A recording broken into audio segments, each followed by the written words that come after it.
Okay,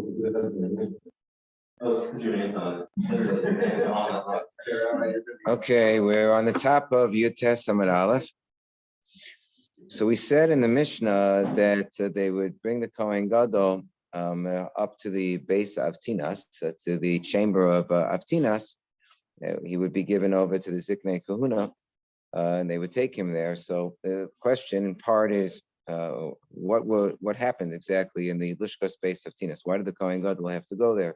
So the Gemara says, Tana l'lamdo chafina, to teach him during the 7-day training period before Yom Kippur, how to do the procedure of the chafina, which was considered the avoda kasha shebamikdash, most difficult service to be performed by the Kohen Gadol on Yom Kippur, where he would learn how to pour the ketoris, the incense, into his 2 palms that he cupped together. Thank you very much. In a way that it would pour inside. He would like hold the shovel between his elbows and have to maneuver it after he had placed the pan of the coals on the floor of the Kodesh HaKadoshim. He had one other pan that he was holding, and that was the one with the ketoris in it. So he would have to balance it on his elbows and pour it out gently to go into the 2 palms of his hands in a way that it would pour neatly and none of the ketoris would fall on the floor. It was a very difficult service to perform. The base of Tinas, the house of Tinas, they knew how to do it and how to teach others to do it. So that's what took place in the Lishkas base of Tinas. So Amar Papa Shtei Lishkas Hayu the Kohen Gadol. So the Papa said there were really 2 chambers designated for the Kohen Gadol, one for sleeping, and one was for learning how to do chafina. Achas Lishkas, one of them was Lishkas Parhedrin, that was the one for sleeping. Kohen Gadol would sleep in every night. Achas Lishkas base of Tinas, the other one was this Lishka that we've been discussing. Now, we know Achas Batzaf and Achas Bedorim. One was in the north and one was in the south in terms of the sides of the base of Mikdash of the Azara, but we're not sure, which was which. So the Tanan, so the Mishnah now, we're going to derive which one was in the north and which one was in the south. The Mishnah says, Vav Lishkos Hayu ba'Azara, there were 6 chambers in the Azara. Gimel that we're focusing upon, Gimel Batzafan Gimel Badaram. 3 of them were in the north. When we say the north, they were, towards the eastern entrance. When you would go into the Sha'ar Nikanor, you'd enter into the Azara. So as you would go further from north to west, so at that very entrance area on the side, on the northern side, there were 3 lishkos, and on the southern side, there were 3 lishkos. Gimel Batzafan Gimel Badaram. Shebedaram on the southern side, you had the lishkas Hamelech. This is going out, really. If you looked at the diagram that the Kahati has, the Mishnayos Midos, it goes out. The first one is sort of the furthest east, and then the next 2 are a little bit further west alongside the southern side. So the first one is Lishkas Hamelech. Then you have the Lishkas Haparva, and you have Lishkas Hamadichan. What did these chambers do? What were they for? Lishkas Hamelech Shisham Yinosli Melech B'Korban. Lishkas Hamelech, they kept the salt. Al Kol Korban Chatak Viv Melech. Every single korban has to have salt. When you offer the parts of the korban on the mizbeach that are burned on the mizbeach, you're supposed to pour some salt. Lishkas Haparva Shisham Yamochin Oas Kochim. Lishkas Haparva was the place where they would take the hides from the kachim, the animals that were kachim, and they would salt the kachim in the lishkas haparva. The algaga, and on the roof of the lishkas haparva, haisa based tefillah the Kohen Gadol b'yom kippurim. That's where the Kohen Gadol would do his tevilos. He would do his various immersions that he had to do on Yom Kippurim in that area. That had still the kedusha sazara. Lishkas hamadichan shamayim madichan kirvei kachim. The Lishkas Hamadichan was the place where they would rinse the intestines of the kachim. So you'll ask the question: didn't we just say you had a whole place in a section in the northern part of the Azara? We had the shulchanos, they had the tables. The tables were set aside for washing the intestines of the kachim. So what did I need Lishkas Hamadichan? So some say no, the other parts of the animal were washed and cleansed on the shulchanos, but the really yucky parts, namely the intestines, so those were taken out to lishkas hamadichin to be washed. Misham misiba ola the gag base haparva. From there, in lishkas hamadichin, there was like a spiral staircase that took you up to the roof of the base of haparva. We just said on that roof, that's where you had the mikvah for the Kohen Gadol to do his tefillah on Yom Kippur. Gimel Shibit Safon, the three lishkos, the three chambers that were on the northern side of the Azara. Again, really heading towards the east of the Azara, right after you entered. So you make a right turn, you get to the northern side. So the lishkos there, these don't seem to be in the same order. Interestingly, going from east to west, it's more west to east. So it's interesting, not exactly parallel if you look at the diagrams. But in any event, the chambers were lishkas ha'etz, lishkas hagola, and lishkas hagazis. What purpose did these chambers serve? Lishkas ha'etz, chamber of the wood. Amar Eliezer ben Yaakov. Remember, we said that the Mishnayos of Midos, this is all Mishnah and Midos, are all stated, presumed to be stated by Rabbi Eliezer ben Yaakov, because every now and then he pipes up and says, "Oh, I forgot this one." So that's how we figured out that he's the one who's been talking up until now. So Amar Rabbi Eliezer ben Yaakov, Shachakni Ma'isa Mishemeshes. I don't remember what the Lishkas Ha'etz was for. So Abashal Omer Lishkas Kohen Gadol Haisa Shtain. So the Abashol says this was really the Lishkas Kohen Gadol. This was the Lishka that was set aside for the Kohen Gadol. We don't know which one. We don't know. Here we're talking about the northern side. We don't know whether he's discussing the Lishkas Parhedrin, where the Kohen Gadol slept, or Lishkas Beis Savtinas, where he learned the Ketores. Achore Shtain Begag, and it was behind the other two chambers, Begag Shlosh and Shabbat, but they also shared the same roof.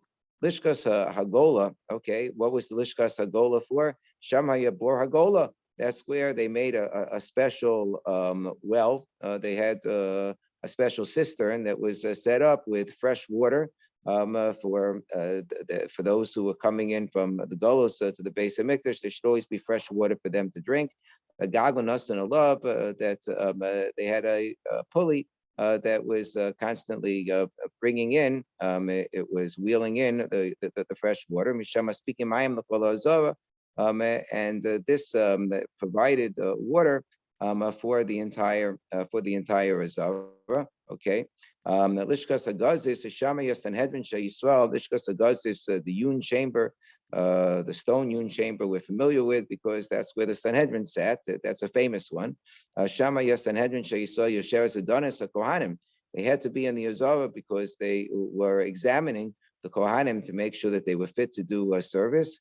And they would look and see whether a Kohen had become a Ba'amum and so forth. If a Kohen wasn't able to remain eligible for service, maybe he had a nocturnal emission.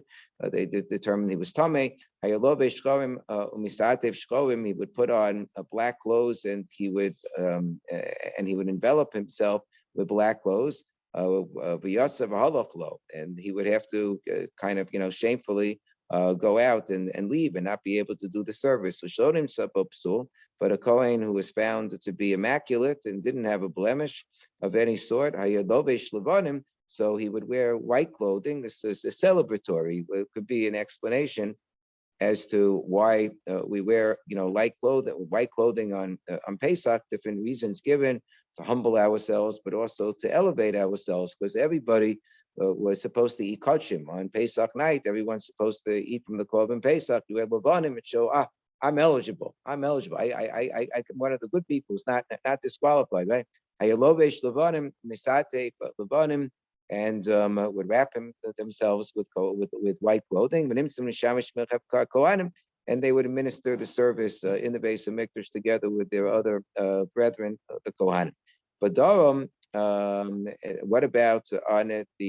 So we know. So we just established that in terms of these lishkos that are on the southern side, right? That on the southern side there was a chamber that was set aside. We call it the lishkas eitzim. It was that was set aside for I'm sorry, on the northern side, excuse me, on the northern side, we just established that there was a chamber set aside for the Kohen Gadol. So we know one of these two chambers, of which we have the Lishkas Parhedrin, where he slept in Lishkas Beis of Tinas, where the Kohen Gadol learned how to do the Chafina. We know that one of them was on the northern side, right? Okay, so that establishes where the northern one was. What was it? We said that there was one chamber on the northern side, one chamber on the southern side. Where was the chamber for the Kohen Gadol on the southern side? Badaram, the Tanam, as the Mishnah says, Shiva Sha'arim Ayu Ba'azara. There were 7 gates that entered into the Azara. This is further west on the side of the Azara. Gimel B'Tzafon and Gimel B'Daram, 3 on the northern side and 3 on the southern side. Ve'echad B'Mizrach and 1 on the eastern side. Sheb'Daram, on the southern side, we had 3, we mentioned, right? And we're going to have to find, something for the Kohen Gadol here because we already took the north. We took care of the north. Now we got to take care of the south. Sheb'Daram, we had the Shar Hadlaka. This was the gate which was with you set aside for Hadlaka purposes. There were burning coals there. You ever needed to ignite a fire or the mizbeach or otherwise. Sheni Lo Shar. This should be Har Bechoros. It was the gate of Bechoros where the firstborn animals that were going to be sacrificed were, kept.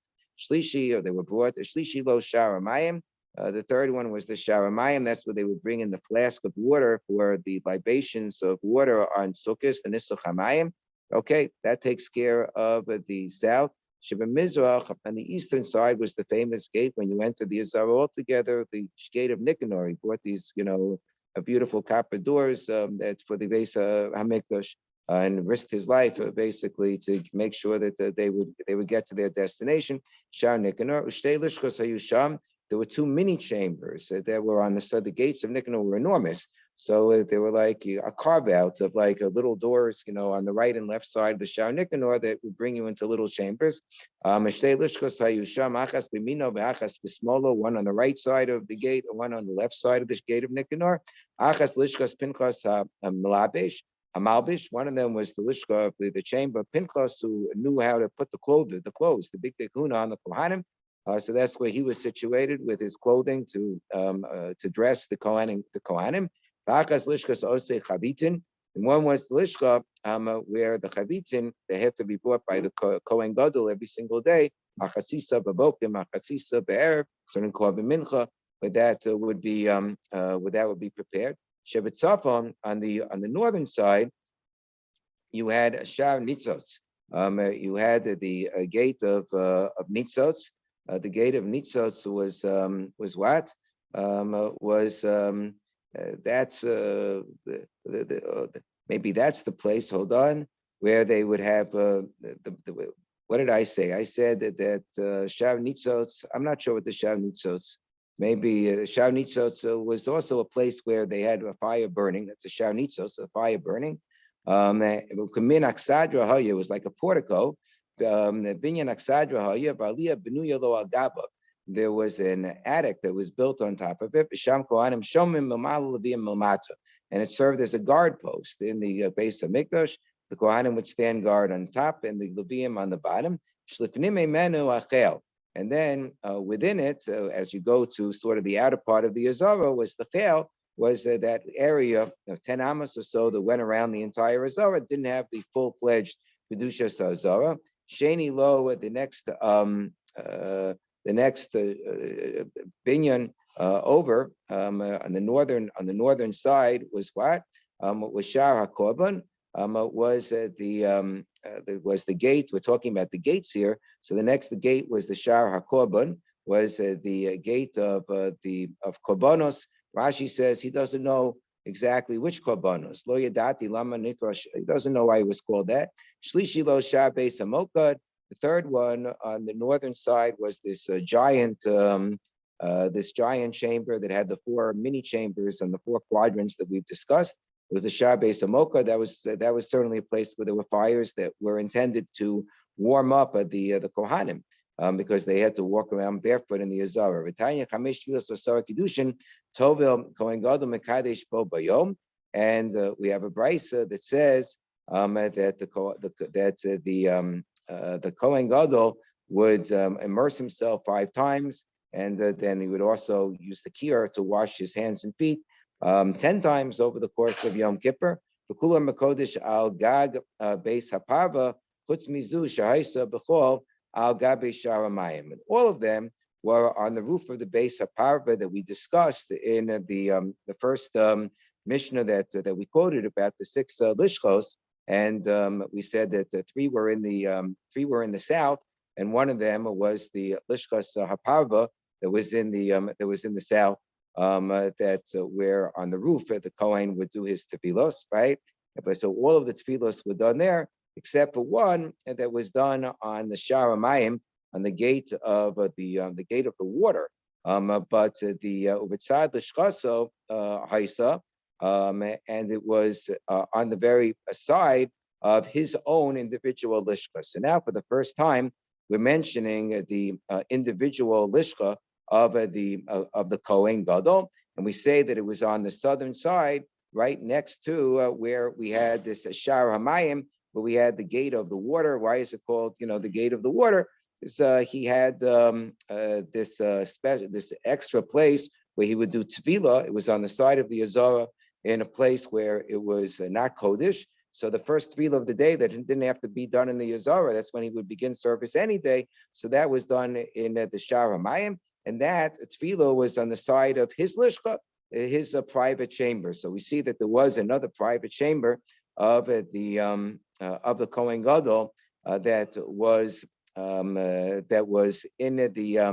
on the southern side of the Beis Hamikdash. Because we said that in the Durham, on the southern side, you had the Shara Laka, and then next to that, you had the Shara Kabbanos, and next to that, you had the Shara Mayim.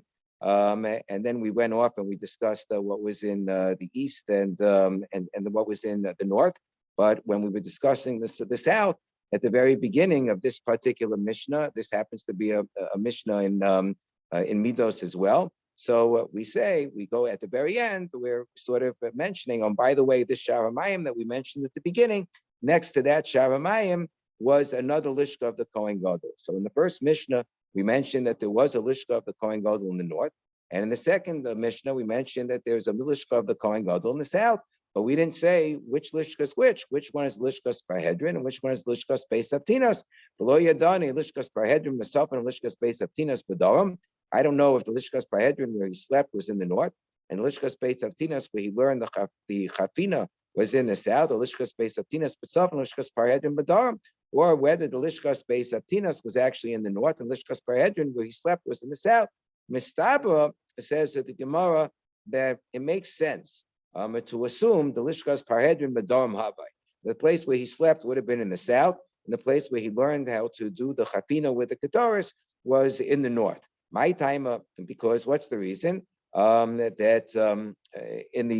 he wakes up in the morning,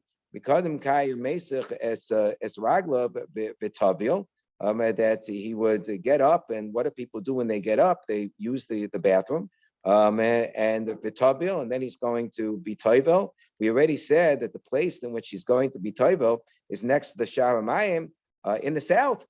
So it makes sense that he's going to be toivel in the south. It makes sense that should be next to where he slept, right? And then he would go across the Azara. The Azara was a nice expanse, right? We said it was 135 amos wide, like a good 65 yards or so, right, of a football field. So he has to take a nice long walk to the northern side. The Gama Chafina, and they'll go to the Lishkas Beis Aptinas on the northern side, learn how to do the Chafina. Also the Beis Hamikdash, then he goes off to the Beis Hamikdash over the course of the entire day and does his avoda. Kuli Yoma. Bahadi Panya Madu Alef. Very end of the day, they're going to do the Hazah. We say that there's a sprinkling of the para Paduma ashes on the Kohen Gadol every single day. We hold like Rabbi Akiva. We assume that would cause him to become tamei, midrabanan. He would have, or maybe midaraisa. He becomes tamei, that he requires a tevila at that point in time. V'hadar azil l'daram v'tavil. So he's going to go down to the southern side as again, because he has to go to the Sharamayim in order to do tefillah. V'nayach, and he's going and then he'll go to sleep, because we, according to this version, the Lishkas Parhedrin where he slept is in the southern side. So he only makes one trip, over the course of the day, that he goes from the southern side to the northern side to learn the Maisa Ketoris. and then he does his abode, and then he comes back to the southern side to make immerses again and goes to sleep. So that makes sense to make his life easier. Because if I say the place where he slept was in the northern side and where he learned the Maisa Ketoris in the Lishka space of Tinas was on the southern side. So we know that the place he needed to be Toivel, the Sharamayim, that was in the southern side. So what's going to happen? He'll wake up in the north. Because Kaya Mesach Raglov go to use the bathroom. For Azil Adaram, he's going to have to go all the way across 65 yards or so to the south in order to do his tefillah, betabil, the Gomer Chafina, and then he's going to learn, the avoda, because the base of Tinas would be right there. For Azil the base of Mikdash, avoda kula yoma, he's going to do the avoda the entire day. Towards the evening again, he's going to have the hazos, that the sprinklings on him of the paraduma, and now he's going to have to do another tefillah afterwards, before the end of the day, in the on the southern side. So he'll go to the southern side, and he'll immerse himself.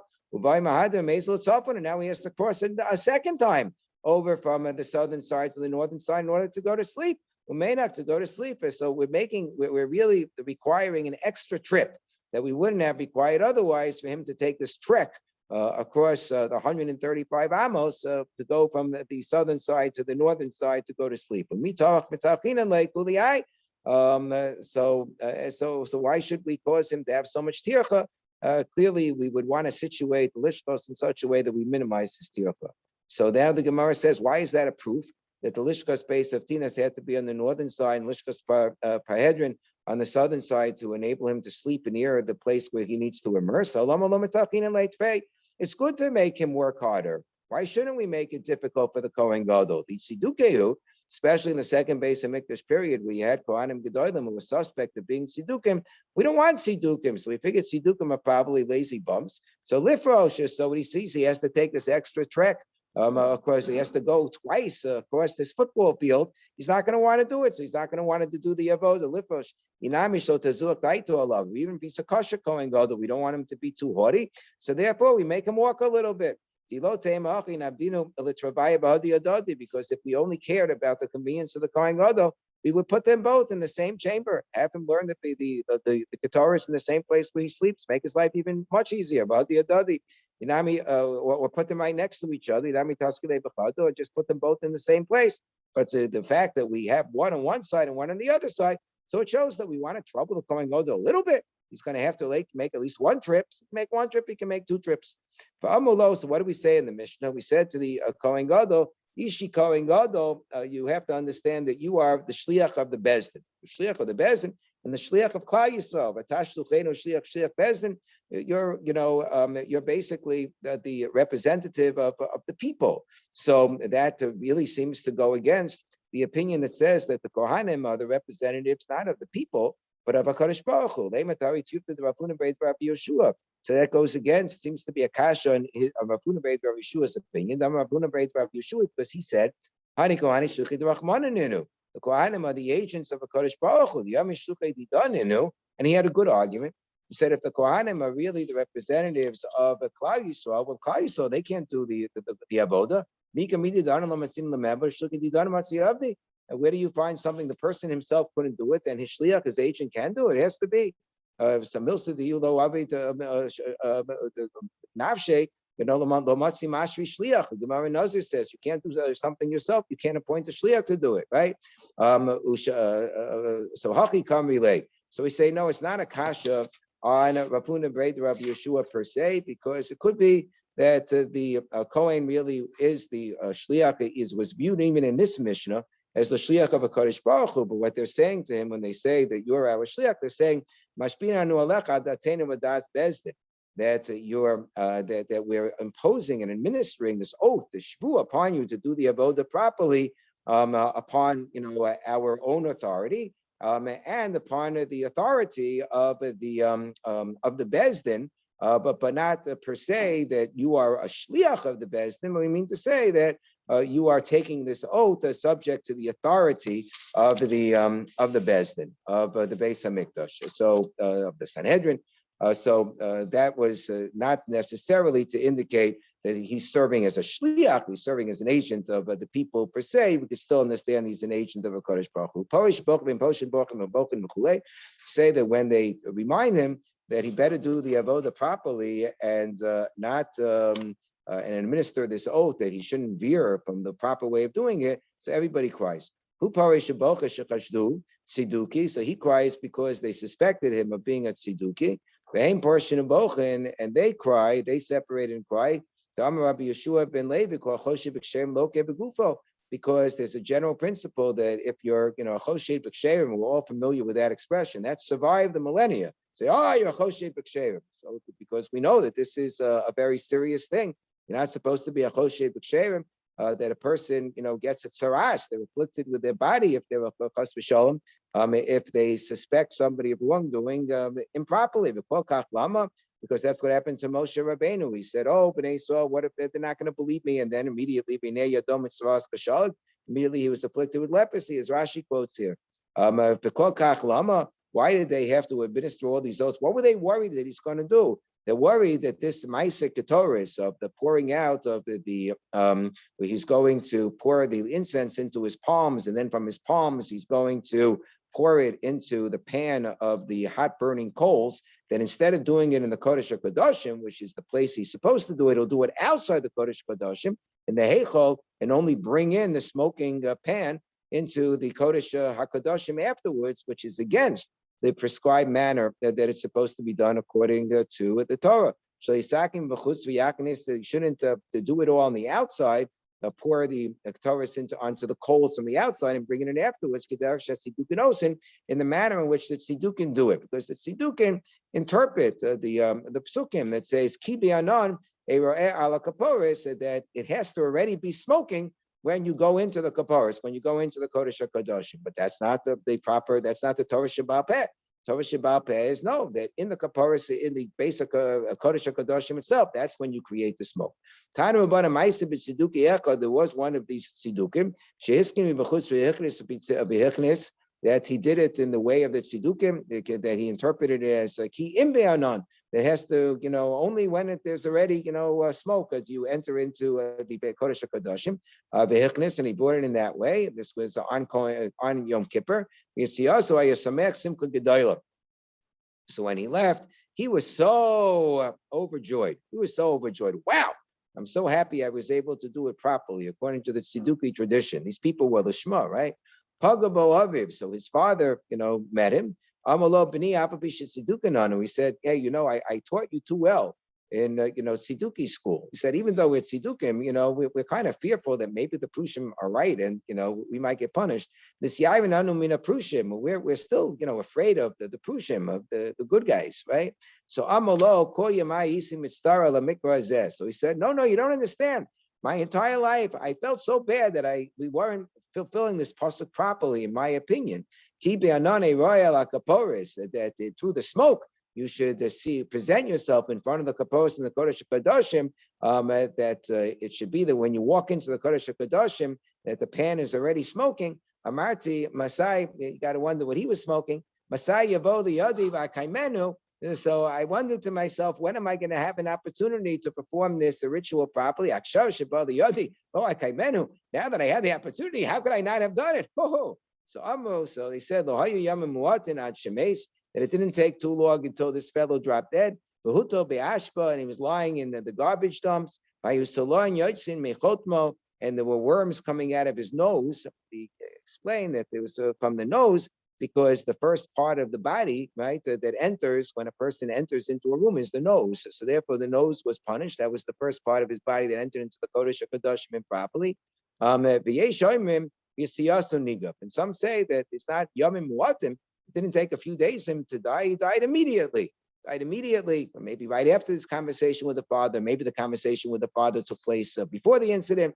The Tani Rabbi Chia, as Rabbi Chia said, Kimin Kol Nishma Ba'azara, that there was a sound that was heard in the Azara, that when the people in the Azara, they heard a sound that something was going on in the Heichel, that there was a malach, an angel that came along and whacked this fellow on the face. The Kohanim came in, This happened. They wouldn't have been able to go in if it was in the Kodesh HaKadoshim. It was in the Heichal where he was struck down. They found him dead, and they found between his shoulders like a hoof, a kaf regel, like the hoof of a calf that was somehow left as a calling card between his shoulders, because there was the calling card of the Malach. The Malach left a little memento that the Malach had been there, because that's what the type of feet that the Malachim have. They have like these calf hooves as their feet. Shenamar, as the pasuk says in Yechezkel, Ragleim Egel Yeshara, the Malachim have straight feet. The Kaf Ragleim and at the end of their feet, the Kaf Regel, they have a hoof that looks a little bit like the hoof of a calf. So that's what was left to show that this was the work of a Malach. Spooky story, but this is spooky stuff. You got to be very careful when it comes to how you do the avoda in the Kodesh HaKadoshim, in the Beis HaMikdash, that it should be authentic.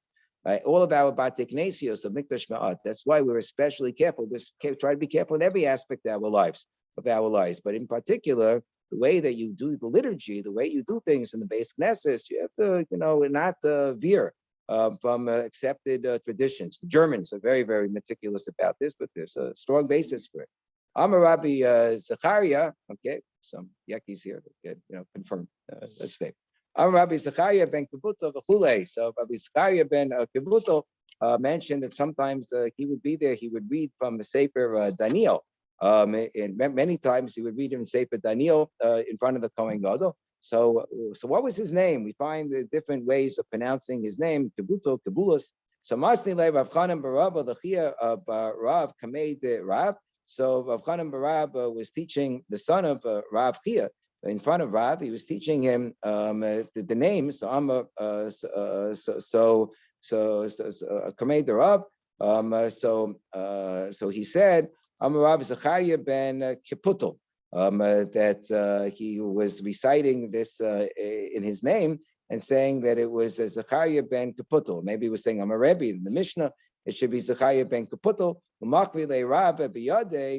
Rav he made a hint. He made some sort of a gesture with his hands. Maybe he drew in the air like a vase, indicating it wasn't a pay, it should be a vase. Kibutel, not Kaputel, but Kibutel. Why did he have to hint by making some sort of a hand gesture? Why didn't he just tell him outright that it's not kaputul, it's kavutul? So Kriya Shema Havakari. So the answer is because he was reading Kriya Shema, so he couldn't interrupt the Kriya Shema, so he just made a hand gesture. But since when is it permissible to even make a hand gesture when you're in the middle of Kriya Shema? Why was that okay? When you're reading the Shema, you're not supposed to wink at somebody, to hint with your eyes. And you're not supposed to hint with your mouth, like by mouthing something without any words coming out. You're not supposed to make a finger gesture. So therefore, you can't make any kind of interruption. It's not, even if it's not with your voice, you're not supposed to gesture either in the middle of Kriya Shema. If somebody's reading the Shema and they make some sort of a gesture with their eyes, or with their lips, or they demonstrate something with their fingers, this is not the people that I call Yaakov.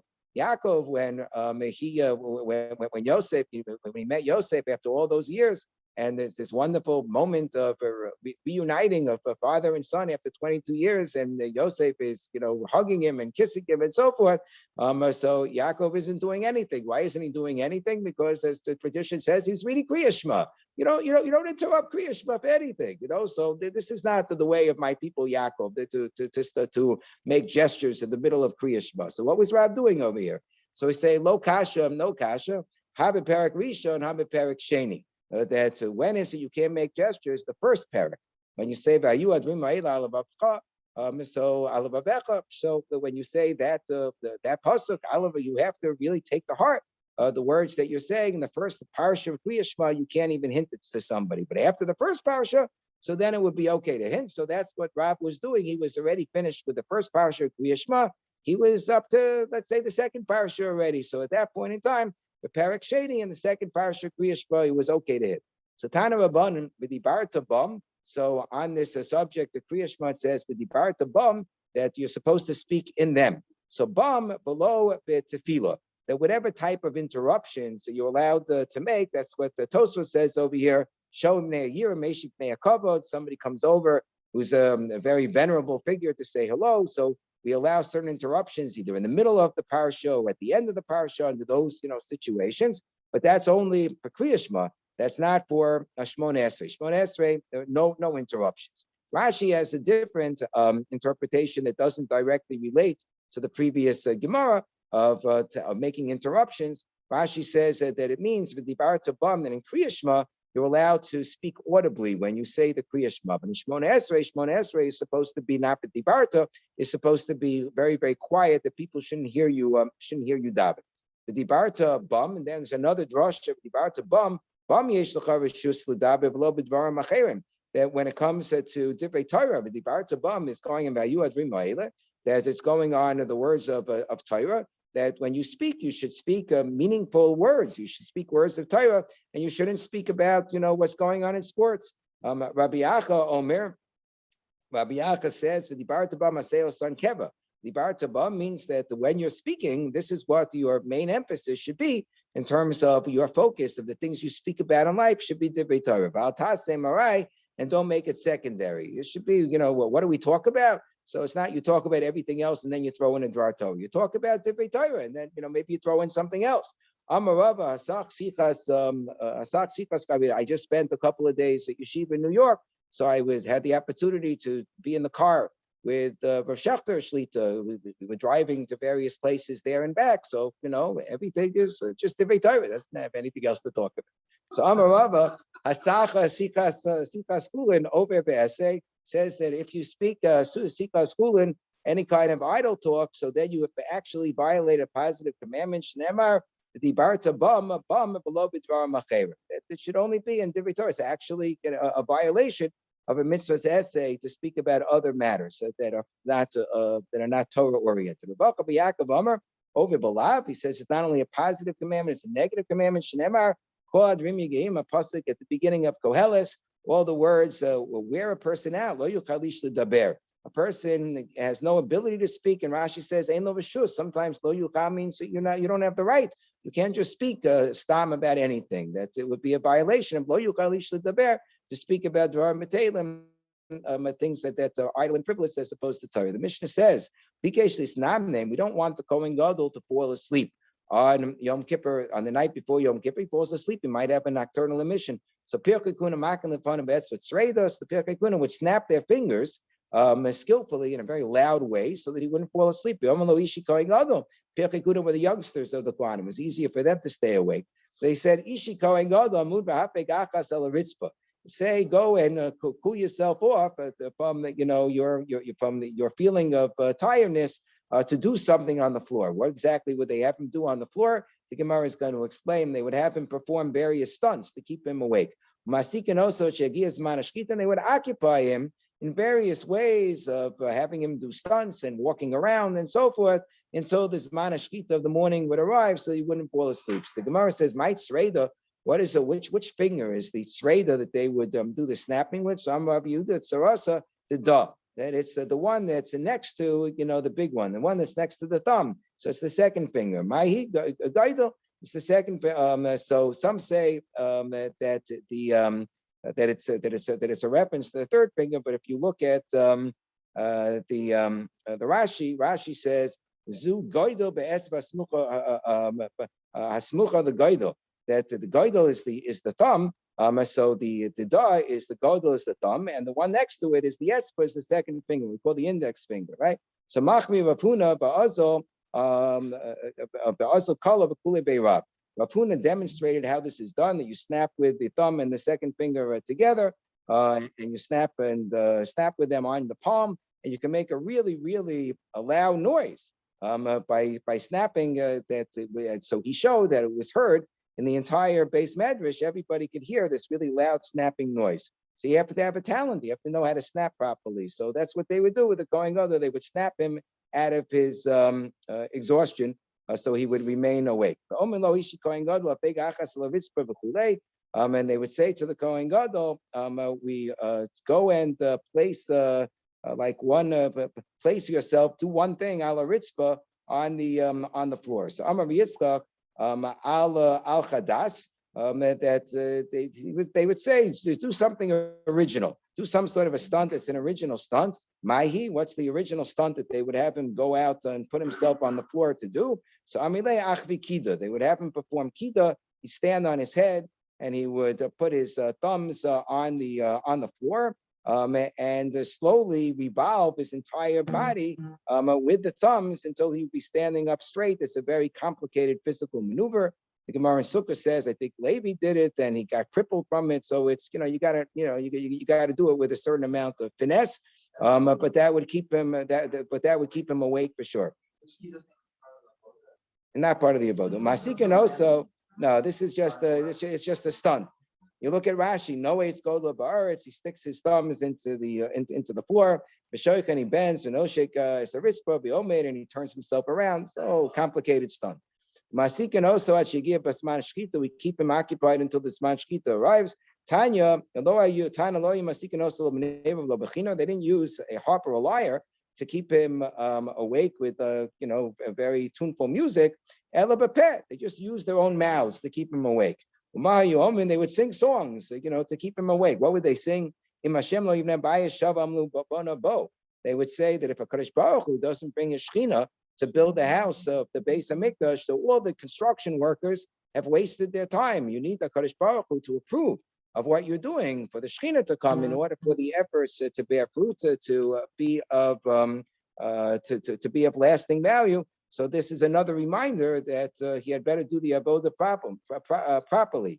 Yikira Yerushalayim lo'ayu yishenin kol halayla k'dei sheyishma kohen gadol kol havara. And the people who were the dear ones, the precious ones of Yerushalayim, who wanted to keep the Torah properly, they were the Chashuvei Yerushalayim, the important people of Yerushalayim. They would also stay up the entire night. So they make a big din in all of the learning that they were doing and so forth. So the Kohen Gadol would hear the echoing of their voices that would also keep him awake. Such sleep and drowsiness should not overcome. And Tanya, Abba Shalom, Abba Shal said that they did this even in the far-flung communities at the borders, where the Kohen Gadol wouldn't necessarily hear their voices, but it was all just to show solidarity. But unfortunately, they would get together, so they would have cheesecake and lots of coffee stations and so forth, and the men and the women would start to socialize with each other, and it would lead to sin. So it didn't always turn out so well. So Amar Abaye v'Temar Menachem Yitzchak Taguma Naharda. So he said, where this took place? This took place where we speak about the Gevulim, the far-flung communities. Where was that? That was in Naharda. That was, that's where these offenses, these transgressions took place. The Amalei in the Amalei Eliyahu, the Rav Yehuda, Eliyahu Navi said to Rav Yehuda, who was the brother Achuad Rav Salah Chasida, Rav Salah Chasida. This is brother Sali. Amrisu Amai Lo Asi Mashiach. People ask the question, how come Mashiach has not arrived? I'll tell you. Said Eliyahu Navi why Mashiach hasn't arrived. Because I hadn't drunk my coffee yet. That now Mashiach can come. But he says because today happens to be Yom Kippur, the Abel come besultam in the Hardah, and there are all these basulas, these virgins, these maidens in the Hardah, they're having relations with men that they're sinning on Yom Kippur itself. How can Mashiach come when they're sinning and engaged in promiscuity and immorality on Yom Kippur itself?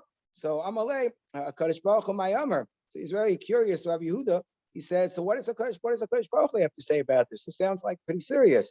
So Amalei, he finds an excuse.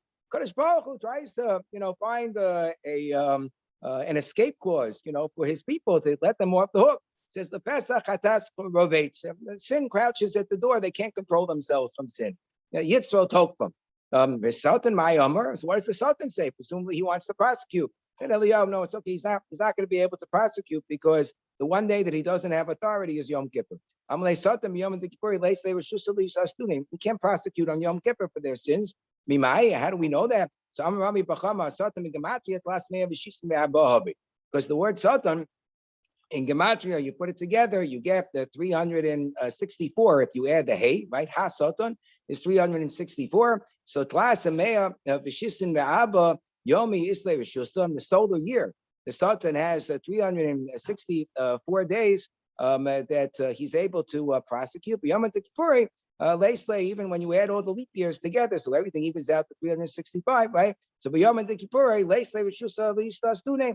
Yom Kippur, he doesn't have that jurisdiction, so therefore he's not able to prosecute fully. But this is a sufficient reason that the Mashiach is not able to come. So let's try to behave properly so Mashiach can come.